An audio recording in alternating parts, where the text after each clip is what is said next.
If you find your passion, you're gonna have this tremendous energy. It's sustainable energy. But momentum requires you always do the next thing to keep the momentum going. And the reason you get yourself in a passionate place is so that you change your life, and the only thing that changes your life is making a decision.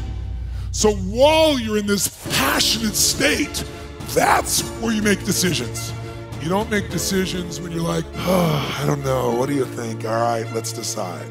If you make a decision in a state without momentum, if you make a decision from a place where there's no passion, you are not gonna get momentum. It'll kill momentum. It's decide, commit, and resolve.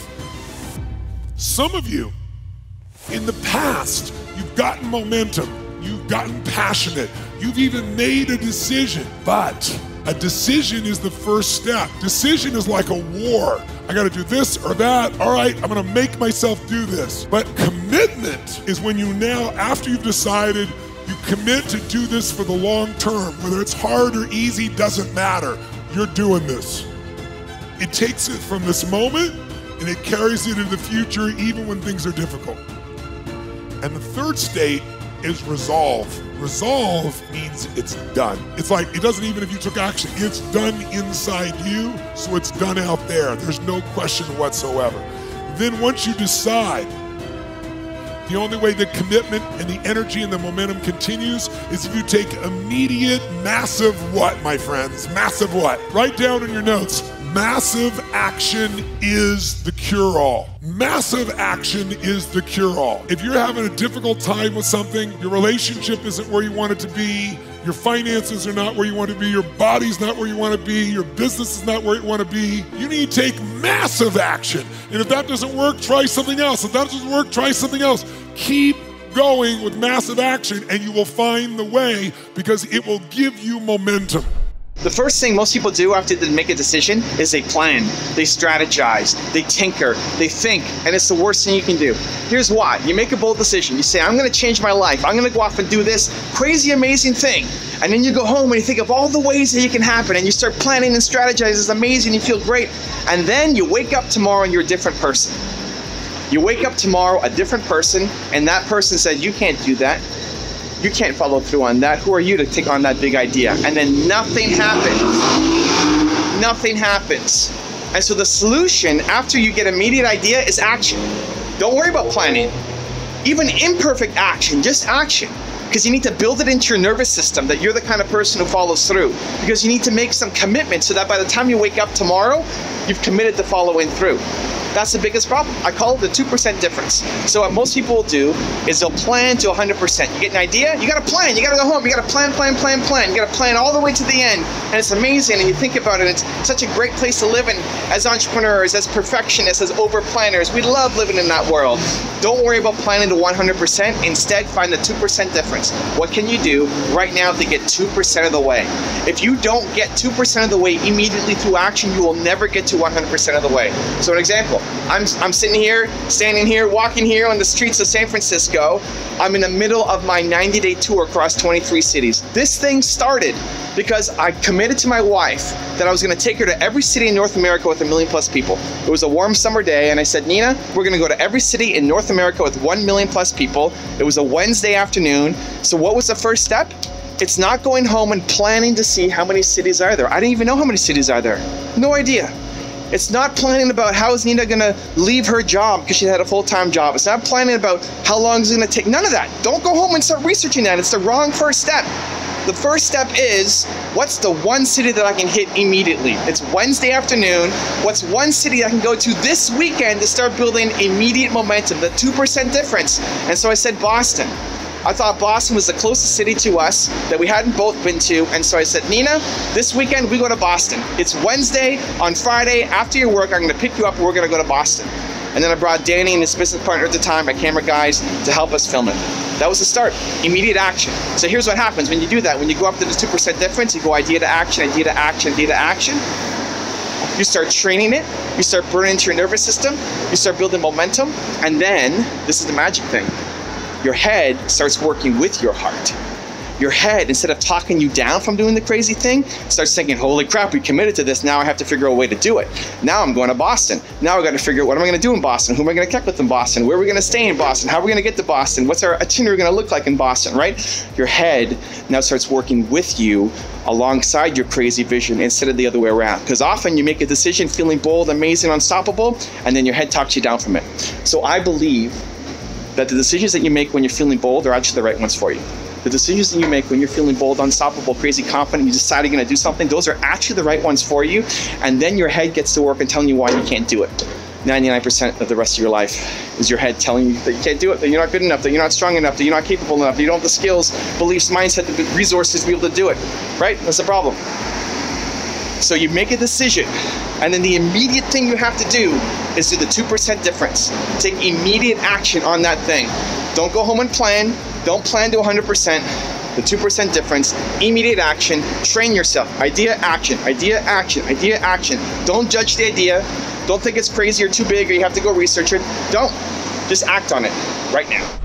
Also, to make sure you're actually taking action after watching this video, I've designed a special free worksheet just for this video. The worksheet will highlight all of the lessons learned in this video, as well as pull out our 3 favorite learnings and quotes that will inspire you to actually do something. The worksheet will also give you space to write down what your key takeaways are and your specific plan of action to make sure you're getting results. If you want the worksheet designed specifically for this video, absolutely for free, there's a link in the description below. Go click on it and start building the momentum in your life and your business. I'll see you there. My original teacher was Jim Rohn. When I met him when I was 17. And I wanted to know why all my fathers were broke, because they were good men. You know, I loved all 4 of my fathers. And I remember him saying, Tony, we're all equal as souls, but we're not equal in the marketplace. I was like, what does that mean? And he said, well, think about it. He goes, you need to become more valuable if you want to have economic freedom. He said, you have to work on yourself more than anything else, and you have to work on it in a way where there's something you can do for others better than anyone else, or at least more, at a better quality. And he gave me an example of like working at McDonald's, and he said, you know, if you work at McDonald's, you know, you make whatever it was in those days, $5 an hour, whatever it was. And he said, you know, I go, yeah, but that seems so unfair. And he goes, yeah, and teachers, I give the example of teachers, and there's these billionaires, you know, that make $1 billion in a year, hedge fund guy, you know. And he said, Tony, the guy you just mentioned, he provided a 40% return last year. And that went to nonprofits and everything else. He said, that means those organizations double their money almost every 2 years. He is adding massive value, hundreds of $1 billion, so they made $1 billion. He goes, this person is doing a job that anyone can learn in 20 minutes or half a day. So it's a beginning job. He said, you got to think of it as one thing. It's all about adding value. How can you do more for others than anybody else in the world? And that stuck with me. I mean, I was just like, I decided I wanted to do more for others than anybody in the world. In order to do that, I had to have certain skills, and I went after those skills, and I still do. Like, it's a never ending thing. If you think you're a master, you're full of it, right? Yeah. So I think that's probably some of the best advice I've received, at least on life and business and direction, and it affected my mission. Great ideas are never going to interrupt you. They have to be pursued.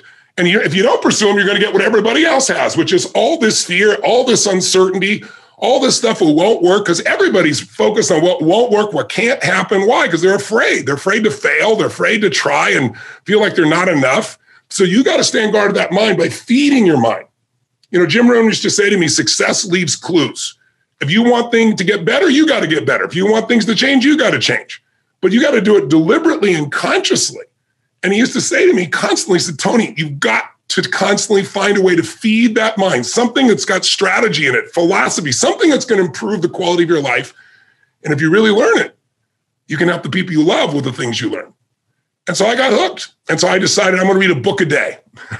I took a speed reading course, and I didn't read a book a day, but I read 700 books over the period of 7 years, all in the area of philosophy, physiology, emotion, the things to me that mattered most.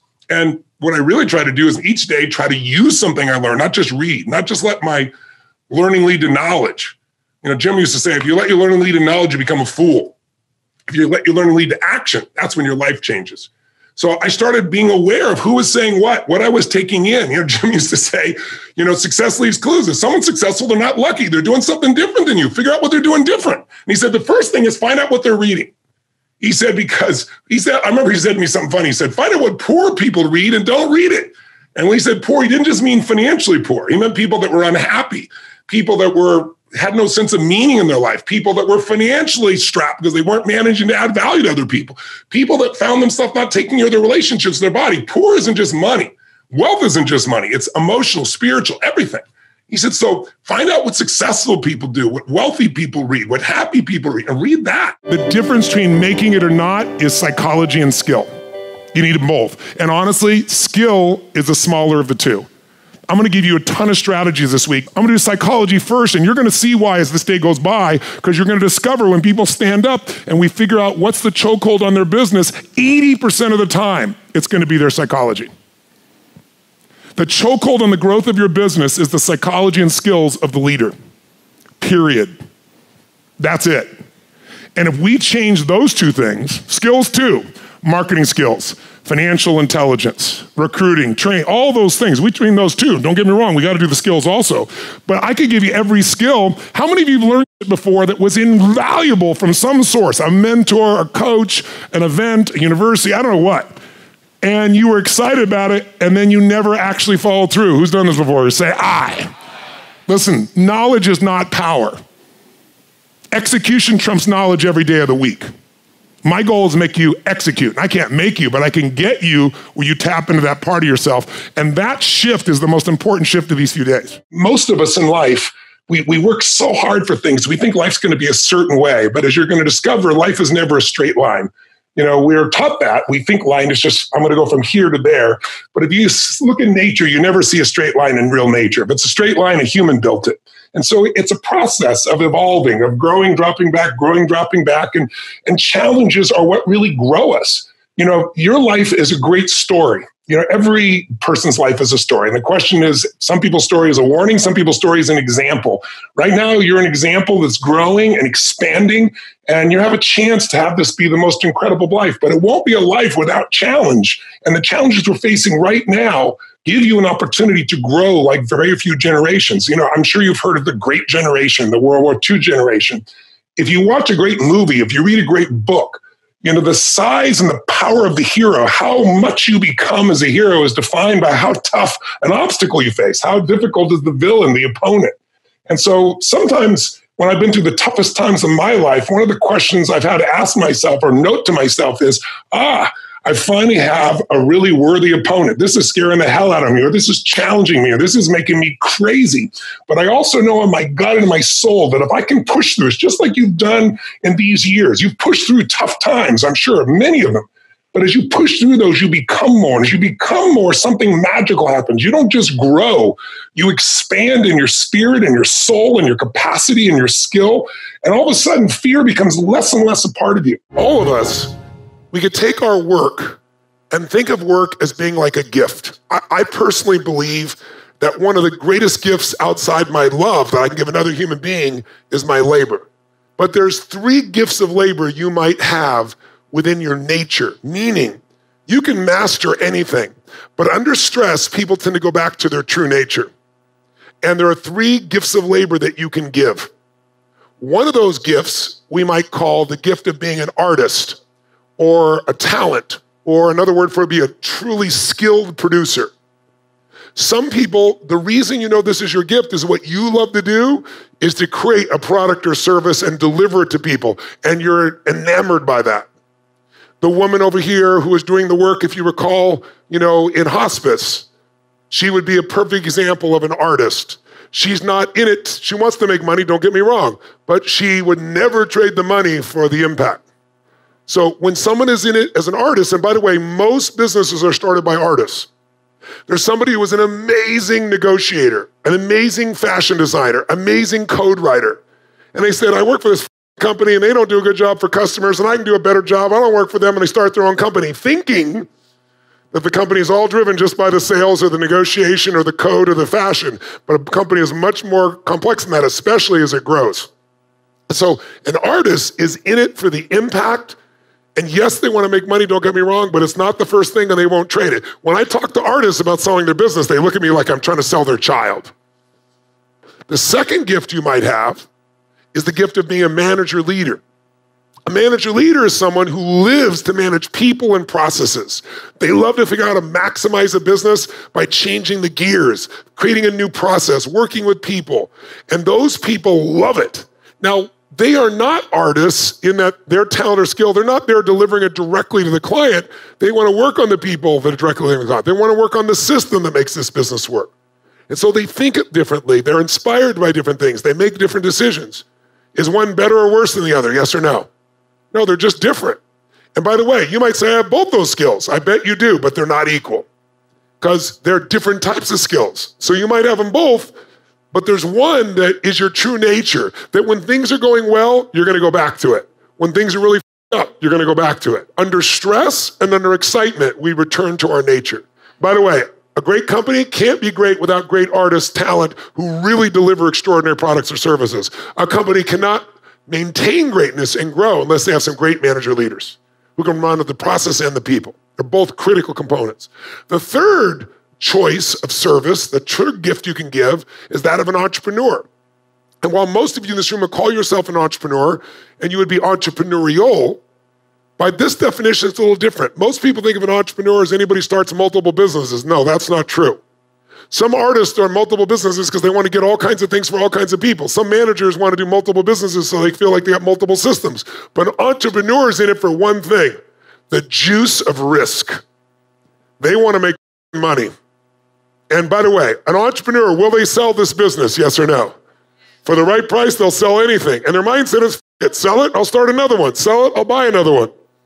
They are not attached. They might enjoy the product or service. They might be proud of the product or service, but they're in it for the risk. And they're the kind of person that when they lose massively, they jump up, dust themselves off, and want to do it again. Ultimately, I really believe that probably the most sacred thing in our lives that we can give another human being besides our love is our labor. You think about it, your labor is your energy, it's your time, it's your emotion, it's your intellect, it's your spirit to some extent. And if you can find a way where what you do for a living activates that sense of what you're made for, then work is not work, whether you be in Fiji or whether you be in an environment that might seem less exciting and promising in the moment. And trust me, I worked in plenty of those too. But with the same level of excitement and passion, because I found what turns me on, that makes me feel alive, makes me feel like I'm doing something that's worthwhile. And on Labor Day, I think a lot of people, it's just a holiday to get away and take time off of labor. And my hope is to trigger you to think about how could you turn your labor into your love?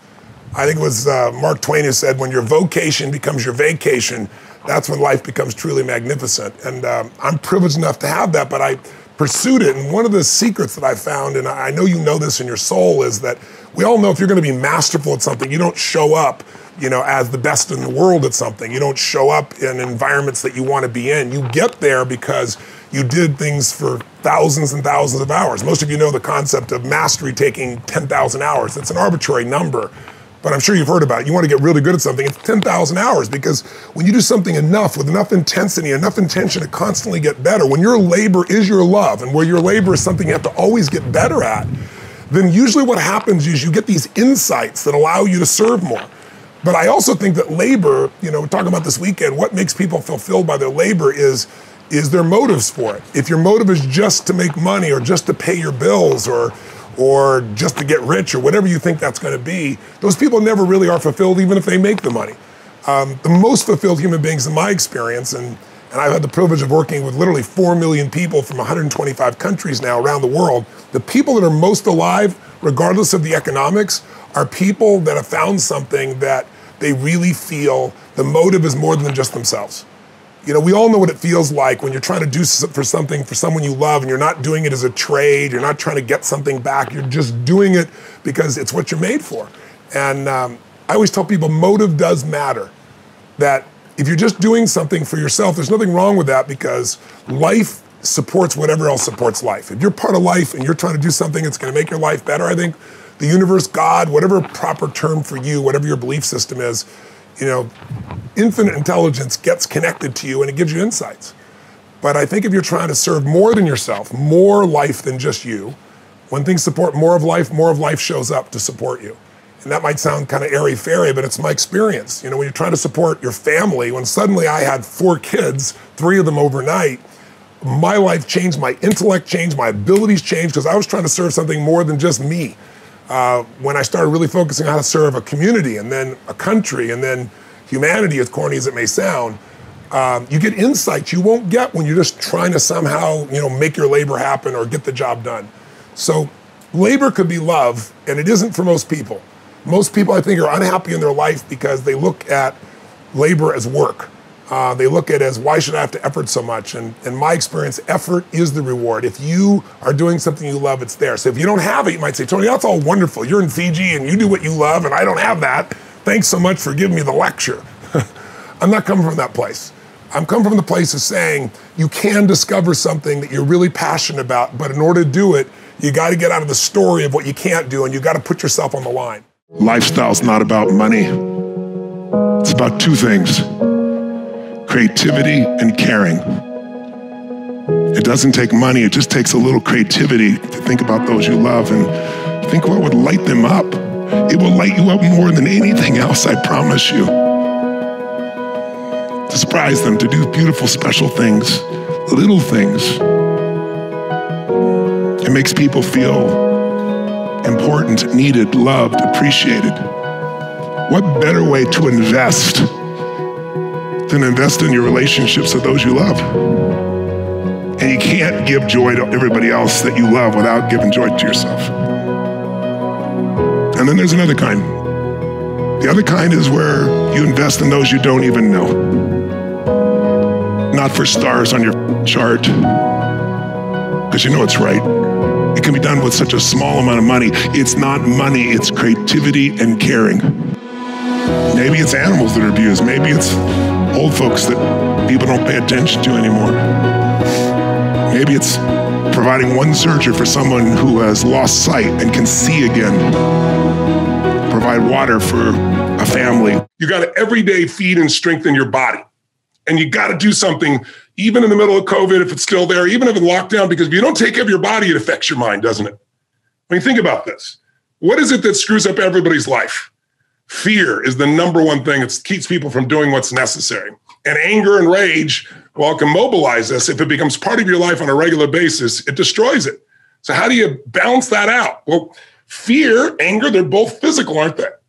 Think about, what do you feel like if you're really afraid? Ever been so afraid that your throat got really dry or you feel this feeling in your gut, right? That's physical. Courage is also physical. Again, courage does not mean you're not afraid. Courage means you're afraid, but you do it anyway, right? It's a way of being in your body. So one of the things that I started doing early on is understanding, and those of you who spent 4 days with me, you know day and night, because we did it, and it's in your body still, how to change the way you feel instantly by a radical change in your body. And so I really want to recommend you do something at least 5 days a week. First thing when you wake up in the morning, it doesn't have to be an hour workout, even 30 minutes. It can be something as little as 5 or 10 minutes. There is not a day when I wake up, I've shared with some of you this already. First thing I do, I go outside, and if I'm lucky enough to be at one of my homes anyway, I have homes in different parts of the world because I've traveled the world and done this. So I'm very fortunate, but I have a cold plunge I've installed in everyone, 56 degrees. Am I home in Sun Valley, Idaho? I don't have a cold plunge. I don't need it. I walk through the snow in the winter. In the summer, I walk through the grass, and I get in the river. And literally, the river is usually about 39 to 42 degrees, to give you an idea. Every cell in your body is moved. The blood rushes through everything, right? And I do it for 2 reasons. There's never a day I look forward to doing it. I don't go, I can't wait to go in there. I do it, number one, because it transforms your body. The blood flow, the lymph flow is unbelievable from a health perspective. You just go in for a minute, pop out, and it's like a different world, right? I don't care what it is. Or you could take a freezing shower would be the minimum way you could do this if you couldn't do this. But it's about changing your body so radically. And it's also about developing a simple daily discipline. It's like, I don't negotiate with myself. I tell my brain, I don't go, oh, wait, I'm not ready. Or let me count to 10, or maybe I'll do it tomorrow. That pattern of thinking is what destroys most people's lives and their dreams. You can settle for a life like most people have, or you can create your dreams, but to do it, you need to be able to push yourself. So you need to train yourself in little ways. Or it could be just going and lifting weights, and you're going to do like 10 minutes of pushing yourself, or a sprint, or a really fast walk, anything. Because when you get your blood pushing, when you push beyond what's comfortable, it develops this determination inside you, this sense of will that you will then use everywhere else. I always say, if you discipline yourself in one area of your life, you're going to be able to do even more in other areas. You get momentum. Momentum is everything.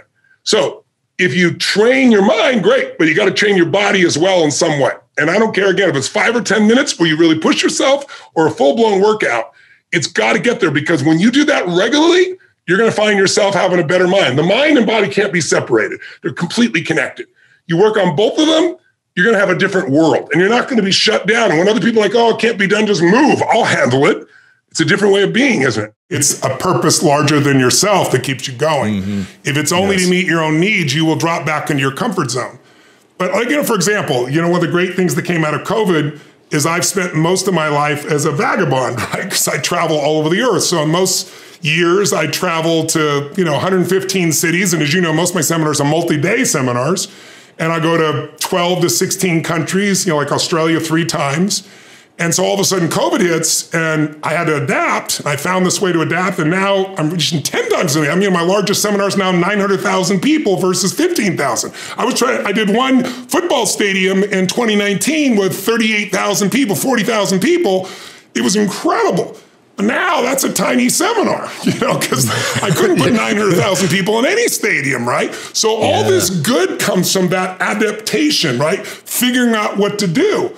But I think the other part of it is, during that same time, one of the great gifts was I could find a way to be home and still touch people's lives so deeply and do it in a way that was impactful. I could see it and feel it. And in their home, I could see their children. It's been amazing. And now I do both. I do hybrid. I got 1,000 people in front of me and 197 countries all around me. But one of the other benefits is we'd want to have a daughter, and I told my wife, I'm not having a kid after 50. I don't want to show up at high school reunion and be 70 years old. But now I've got a 48-year-old daughter and a 9-month-old daughter, to give you an idea. I got 5 kids and 5 grandkids. But my daughter, like all the things I've ever done for myself, biohacking and health and all that stuff, now I'll be 80 at her high school reunion. So I got to use these things for a different reason. And so that doesn't let me get to a certain level and stand there. It's like, man, I got to be 92 to 102 range. In order to do that, I got to know every tool in the tool book to turn it around. So gave me even more drive. And then what comes out of that now is I can help anybody. This is my new book, by the way. It's called Life Force. It's coming out February the 8th, but you can pre-order it now on Amazon or go to TonyRobbins.com. But the point is, it's like, I want to know every single tool. I got totally obsessed, even more than I normally am, because it's like, okay, I got a higher purpose. I got all my grandkids, all my children, but now I got my daughter. It's like, I got to have these tools. Dealing with the loss of someone you care about is probably the most difficult thing of all. I would say maybe as a child, seeing the level of frustration between my parents, I had 4 different fathers, and watching them kind of, accept whatever life gave them it's why a lot of my drive came about, is seeing my fathers be berated by my mother, who I love dearly, and just watching them break down. Probably the single most painful event of my life, but also shaped me in such a beautiful way, was when I was 11 years old. We had no money for food, and it was Thanksgiving, which in America is a big holiday feast. Mm-hmm. And so we'd been without food before. We'd have crackers and butter, and we survived, but we weren't going to have a Thanksgiving feast. And there was a knock at the door, and I go to the door, and there's this giant guy there with groceries in each hand, and he had a pot beside him on the ground with an uncooked turkey. And I said, who are you here for? He goes, I'd like to speak to your father. And my mom and dad were yelling at each other, saying things that you can never take back. And I'm trying to make sure my younger brother and sister, they're 5 and 7 years younger, wouldn't hear any of this. And that day changed my life, because I thought it was going to be the most exciting day. Dad, go to the front. What is it? I said, it's for you. You answered. No, it's for you. And I remember I opened the door, and I was just so excited to see my father be happy. Like, we're going to have a feast. This is going to be incredible. And he got angry. And he's like, we don't accept charity. He went to slam the door in the man's face, and the man's foot was there, so it bounced off his foot. He still opened the groceries. And he's like, sir, I'm just the delivery guy. He said, it's not charity. Everybody has a tough time. Someone bought this, and they're sending it to you as a gift. And my father said, we don't take charity. He goes to close the door again. This time the guy's shoulder was there also, so it bounced off again. And then I was standing right there, and there was this moment I'll never forget where this man looked at my father, and he looked at me and he said, sir, don't let your ego make your family suffer. And the veins on my dad's face on the side of his neck, I'll never forget, they bulged, like his face turned red. I thought I was gonna punch him in the face. And then there's this moment, my dad's shoulders dropped. He took the groceries, slammed the door, didn't say thank you, and stormed off. And I always remember thinking, like, how come he's not happy? You know, you talk about pain. It's like, I love my father so much. And there's basically 3 decisions that I think everybody makes in their life, that whether they're aware of it or not, moment to moment. I figured this out afterwards because I was so obsessed with what's wrong, because he eventually left our family. And that was the most painful thing I ever had. So it's like feeling like I failed, you know, I blame myself, like, why couldn't I get through to my father? You know, I was 11 years old. But later on, it helped me understand the 3 decisions are, first, you got to decide what to focus on. Every moment of your life, there's something grabbing your focus, and you don't experience life, you experience the part of life you focus on, right? What's wrong is always available, so is what's right, right? And there are different kinds of focus. And my dad's focus that day was really on what he hadn't done. And I know that because he kept muttering it. You know, he hadn't taken care of his family. There's no money for Thanksgiving. Somebody had to give us charity. And then the second decision you make about once you focus on something is, what does it mean? Is this the end or the beginning? If you think it's the end of a relationship, you're going to behave different than it's the beginning, right? My dad's meaning was that he was worthless. And so then the third decision is, what do I do? Which, whatever meaning you come up with creates the emotions, which affects what you do. And what he decided to do is leave our family. But for me, it was like, this is amazing. I mean, you know, we are having Thanksgiving. You know, this is incredible. We got food. What a concept. And then the meaning, though, is what changed my whole life, which was, wow, strangers care. That completely changed my life. That painful experience, I couldn't deny that somebody who wanted no credit delivered this food to my family. And so what I decided to do is say, someday I'm going to do this for another family. So when I was 17, I had 2 families, and it was a euphoric experience. I went in jeans and a t-shirt. I didn't go like the delivery guy, but I wanted to see the face of the people. And then next year was 4 people, and then it was 8. And my thing was doubling. And I had a little company, and then I got to 1 million people a year, and then I got to 4 million people a year. Then when I was doing Money Master the Game, I'm interviewing these billionaires, Jay, and I'm watching Congress cut food stamps. It's now called the SNAP program, by, I think it was $6 billion. So every family that actually needs food, and my family was one of those back then, they all have to come up with a week's worth of food out of every month. So I was like, I called my team and I said, how many people have I fed in my lifetime? I didn't know there was 42 million meals. I was like, this is pretty cool. And I was like, what if I fed 50 million people, like my entire lifetime in 1 year? And then I was like, what if I did 100 million? What if I fed 1 billion people in 10 years? So that was 7 years ago. Wow. We're at 850 million meals, that's right? Amazing. And I'm going to hit the billion earlier than what I promised and targeted. And then I've got a sustainable approach. But I tell you that because my worst day was my best day. Mm-hmm. The most painful day, the day where I felt like I'd do the least, where I felt impotent, led me to have new understandings, new skills, new capacities, new drives, new hunger. I mean, would I really be feeding 100 million people a year, 100 million meals a year if I was well fed as a child? Probably not. Mm-hmm. You know, I'd love to believe I'm such a perfect person, but no, I just know what suffering feels like. Yeah. So I don't want anybody else to suffer, you know? Yeah. So I think sometimes the suffering experiences of our life, if we don't let them crush us, we let them drive us, they actually become the best day in your life. And taking your worst day and making your best day is a beautiful target for anybody. Why is identity so important for us to shape a positive, powerful identity? Well, first of all, so everybody understands what I mean by identity is we all have a way of identifying ourselves. We have a way of labeling ourselves. So most of us came up with our labels based on how we behaved. But really smart people can do stupid things. Really nice people can be mean. Mean people can be nice. And so if you judge yourself too soon, and most people's identity, their labels for themselves, who they think they are, has been based on their past and often many years ago. And so they don't update it. So the metaphor I'd give for identity is like, it's your comfort zone. It's not your goals. So if you took a temperature in the room and it said 68 degrees is my comfort zone, physically, emotionally, financially, I want more in my relationship. I want more physically, energy-wise. I want more financially in my career, but this is what I'm used to. And so what happens? People stay in their comfort zone for the most part. And then let's say something happens and you dip. You're a 68 degreeer, that's your mentality, and you drop down to 62, 61, 60, somewhere around 60 or 59, the heaters kick on and go, whoa, whoa, whoa. You're a 68 degreeer, what the hell are you doing? We've all experienced that. All of a sudden you go, I'm not gonna live like this anymore. I'm not gonna be in this relationship. I'm not gonna be fat like this. Boom, and you get this drive and you start to change. But what most people don't understand is it happens on the upper end too. Meaning, let's say you got momentum, you start crushing it, you start doing even better than you think. You go from 68 to 70, 88, you're at 98 degrees, financially, emotionally, spiritually, whatever the metaphor is. And then what happens? You're going to say, hey, your brain goes, who the hell do you think you are? You're not a 98 degreeer, right? Get back to 68. And if nothing else, the heaters stop, you lose your drive, and that'll drift you back. And not enough, the air conditioner can kick on, and you start to kind of sabotage yourself till you get back to your comfort zone. So unless you expand your identity, change is temporary. It's like when someone says to me, I've stopped smoking, it's been 8 days. And I go, why are you counting? And I say, why are you counting? So you can tell people how long you lasted this time? Ooh. Like if I went to somebody and I said to you, hey, you know, Lewis, you want a cigarette? You're not going to say, what brand is it? You go, no, right. I'm not a smoker. Notice how people are, I'm not one of those. That's not my identity.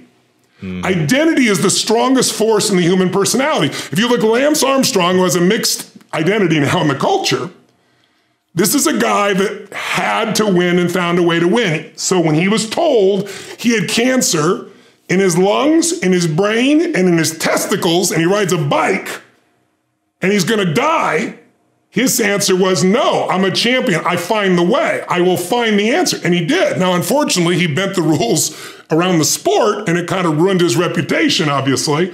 But that mentality, his identity is why he survived. Other people told they have cancer, and they're like, it's over. They give up. They start arranging their affairs. And so that psychological difference is the number one thing I work with people on, because unless you expand your identity, you're going to basically keep where you are. You might improve a little or not. You might go up and down a bit, but you're going to stay within a realm. If you're going to have an explosive breakthrough to another level, physically, mentally, financially, spiritually, then we got to not only give you the tools, we got to shift that internal sense of who you really are and have you find that you are more than anything that's ever happened to you, that you can handle whatever shows up, even if it's incredibly scary or uncomfortable. When I was growing up, I grew up very poor, and I'm the oldest of 3, and I had to do all the shopping, all the grocery shopping on my bicycle, come home, make the meal, and I was happy with all that. But then, right when you wanted to be done with your work and go watch sports or do something great, I had to wash the dishes. So I swore someday I will never do the labor of washing dishes. I will afford a dishwasher. I will find some way to not have to do dishes. I tell you this as a background because when I told him I couldn't be a furniture mover, he looks down and goes, oh, only one other job left, dishwashing. Now, dishwashing in India is a different labor than you might picture in your kitchen. And you're in this ashram, and I report, and there's these milk solids and yogurts on the floor, and you're standing in your bare feet, and you're taking these filthy dishes coming across, and it's 4 hours a day for 6 or 7 days. I'm telling you, I was so angry, I was so mad. I was mad at myself that I was there. I was mad and I was washing these dishes and upset, and plus I was a vegan, and I didn't like the fact there was milk on the floor. I was judgmental about everything. In the middle of all this stuff, after about an hour of being angry, I got tired of being angry, and some part of me kicked in and goes, damn, whatever you do, you're the best at it. Why don't you be the best damn dishwasher? So I started washing these dishes with a frenzy. I'm like, come on, guys, speed this thing up. And something magical happened. The thing that I thought was most disgusting and filled with labor and work became play. And I started to laugh at myself. And I thought, what an ego jerk you are to think that you're below washing some dishes. And then I got beyond my ego and jerk into, why not just enjoy whatever you do, and then when you do, all of a sudden it's not work anymore. And that was my great spiritual breakthrough. I eventually did meet with this guru and try to straighten him out, but he didn't think very much of an 18-year-old kid straighten him out. He laughed quite a bit. He did talk to my partners and said, I think you guys should just keep teaching what you're teaching, and Fit for Life went on to be one of the most successful books in history. But I can't claim credit for that. I was a part of that little piece. But I will tell you that if you can get over if you can get yourself to love to do the stuff you hate to do, then there's no limit to the success you can have in your life. If you can take the things that you're afraid you'd have to do to succeed in your business or to succeed in your life or to succeed in your relationship, there are things everybody doesn't want to do. And the more focused you are on how you're not going to do that, the more life seems to bring those things up for you and makes them barriers. For most of my life, help people accomplish everything, make it happen. And if you ask me, I was fulfilled, I'd say, of course I was. And I was, I loved it. But there's different levels of fulfillment, right? If you've never smelled a rose and someone's telling you what a rose is like, you think you know to experience it. Yeah. So I had this experience in India. I go about every 2 years. And there was a friend of mine there who's built this amazing facility. And he had like 250,000 people showing up for his event. They expected they would have, I think they had 100,000 people, and 250,000 people showed up, and then 1.2 million by the next morning. And the guy that was there is a really smart guy. And so I had a conversation with his son, and he was thanking me for all this work I've done. He goes, Tony, of all the things you've taught me, he said, I think maybe the most important thing is all the ways I can change my state. I can get unstuck. I can get myself to follow through. He goes, it is priceless. And he really thanked me. And I said, well, I really appreciate it. And more importantly, I'm glad you're using it, right? He goes, but I just have one little thing I'd like to ask you. He goes, you talk about if you're in a peak state, you get peak performance. Or if you're in an energy-rich state, a high-energy state, you're going to produce differently than a low-energy state or a lousy state. And I said, yeah. And he goes, well, what if you called those high-energy states beautiful states? I said, that's great, because it's not just happiness. A beautiful state could be excitement. It could be gratitude. It could be love. It could be kindness. It could be warmth. It could be, there's a million beautiful states. It's any high-energy state where no one has to tell you what to do. You'll do the right thing. So he goes, okay. And I said, so yeah, beautiful state's great. And then he goes, what if we took all those lousy states, those low energy states, those types of states, and what we call those suffering? And Ed, when he said that, probably kind of like what you experienced, it like gnawed at me a little bit. It's like suffering. I don't like suffering. I don't suffer, but I do have times when I'm frustrated or stressed or overwhelmed. So I couldn't deny it. So I was like, okay, yeah, those would be suffering states. And I felt this little trap going on in me. And I said, why do you say this? Yes. He goes, Tony, because I think it's the most important distinction you've made, but I like to use some other words around it. He goes, because I've set a spiritual vision for myself. I said, what's that? He said, my goal is to live in a beautiful state every day, no matter what. He goes, to me, that would be the most gorgeous life because, people have everything and they're miserable. They're pissed off. They're frustrated and so forth. He goes, you deal with them all the time. And I said, that is brilliant. But I change it slightly for me. I'd say life is too short to suffer. To me, that's where it starts. Life's too short to suffer. How could I possibly suffer when I've been able to live this magnificent life? It's just the mind. If you don't direct this thing, it directs you. It's like you use the mind or it uses you. You use stress or stress uses you. And so I said, okay, so how am I going to do that? Because it's one thing to say it. It's another to develop the habits. Right? And when I found myself like getting on a plane, and I have my own plane now, obviously, but the time I used to go to Australia 4 times a year, and I'd fly on Qantas. And when I moved to Florida, it became 20 hours each way, like a 40-hour trip for one little visit. And I remember getting on the plane and being so stressed. And I thought to myself, Tony, how could you be stressed? You're flying in a plane. You can fall asleep. You can, it's not my size bed, obviously, but I'm in first class and I'm very lucky. It's like, come on, what are you whining about in your head? And I realized what it was that they had no internet. So now I'm flying for 40 hours and what's happening? All my Slacks, all my emails, all my texts, it's all growing. Fortunately, I got this resolved in my head before I got lucky enough to have my own plane. And I remember when I got it worked out, I got on a plane. I flew from here to LA. I got on a plane in LA and the captain comes on and goes, says, Captain Stubblebine, it's going to be a beautiful flight to Sydney. And then he said something I never heard before. He said, today I have a special announcement and it's this. We have, for the first time in the history of Qantas, international internet. Literally, people stood up on the plane and cheered and clapped. I want to stand up too, but everybody see me, right? So I stayed there and clapped in my chair. So we all open up our iPads, our phones, everything we got, right? We're all typing, doing our stuff on social media. And 9 minutes later, what do you think happened? It breaks down. It crashes. And when do you think it turned on again? When you never. And the thing that struck me, Ed, and it's changed my life, is I looked around me and people were angry. They were cursing. What the hell's wrong with this airline? They can't get this shit right. Blah, blah, blah, blah, blah, blah, blah. And I looked around and I was like, this is amazing. 9 minutes ago, this was a miracle. Now it's already an expectation. Oh, gosh. And then I realized all the unhappiness comes from all those expectations. You can't help to have the mind expect, but you can direct it. And when you expect something that's not met, you get upset. And it's like, if the only time I'm happy is when everybody meets my expectations, I got 105 companies, I got 3,800 employees on 4 continents. What are the chances of someone screwing up right now, meaning doing something different than I think they should? 100%. So it's like, I need to make it so that other people don't have to behave a certain way for me to be happy. The secret to living is giving. Because you're never going to be happy by what you get. You'll get it, you'll be excited for a while, for how long? But if you keep giving, you'll become something unique. that whether other people know it or not, you will know who you are. People can take away all your things. They can't take away who you become as a man or as a woman, as a soul. So business is a spiritual game. How can I do more for others than anybody else? How can I do it consistently? How can I do it better? How can I fall in love with my clients and to over-deliver at levels they can't even imagine? And develop this beautiful relationship of such joy. It isn't a transaction. There are transactions involved, but you're not doing it for the transaction. You're doing it to make that difference in their business or their life. When you're driven by a mission more than yourself, you get a level of energy that people just trying to take of themselves will never have. So my heartfelt wish for you, my dear friends, is remember what business is. It's a spiritual game. It's about what can you give, not what can you get. You'll get plenty if you'll give much more than you expect to receive.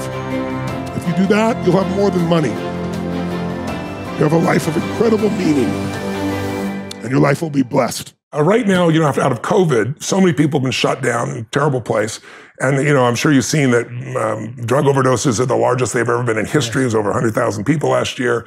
Suicides, 1 out of 4 kids under the age of 30, according to the CDC, whether they're accurate or not, I don't know, have considered suicide sometime in the last 2 years. Because we all need a compelling future. We need something to look forward to.